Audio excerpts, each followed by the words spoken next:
The anti-spiritualists scoffed at the bare idea of a spirit picture. Nothing, they asserted, was easier to fake than a photograph.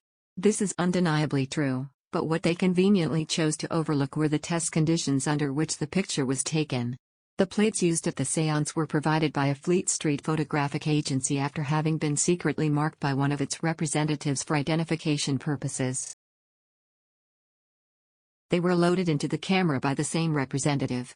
2 representatives of the agency were present the whole time the exposures were made. They personally removed the plates from the camera and took complete charge of their subsequent processing. From beginning to end, the spirit photographer had no hand in taking, developing or printing the pictures other than to be present in the room and indicate the moment each picture was to be taken. The likeness of Edgar Wallace which emerged from these stringent conditions was an excellent one and, because it was like no other photograph of him taken during his lifetime, even the scoffers could not maintain it was a copy of an old print. Fleet Street, and Wallace's relatives, were challenged to produce a copy. They were never able to do so. Meanwhile, at my direct voice seances, Wallace was a thrusting and determined candidate to speak through the trumpet. But at first Red Cloud held him back. "He is not yet ready to speak," he said.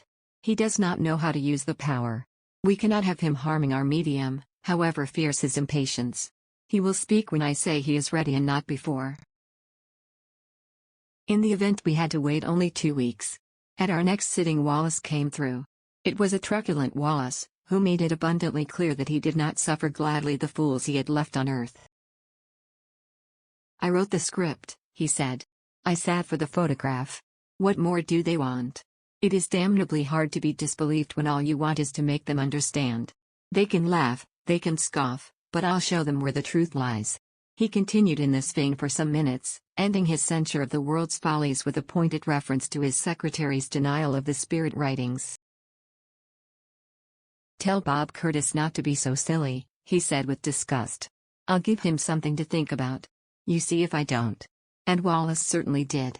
He caused a replica of his unmistakable voice to appear on a dictaphone cylinder for Curtis' benefit. Try as Curtis would, and despite the willing assistance of experts of the dictaphone company, he could find no other rational explanation of how the voice came there than the straightforward one that Wallace, though dead, had recorded it.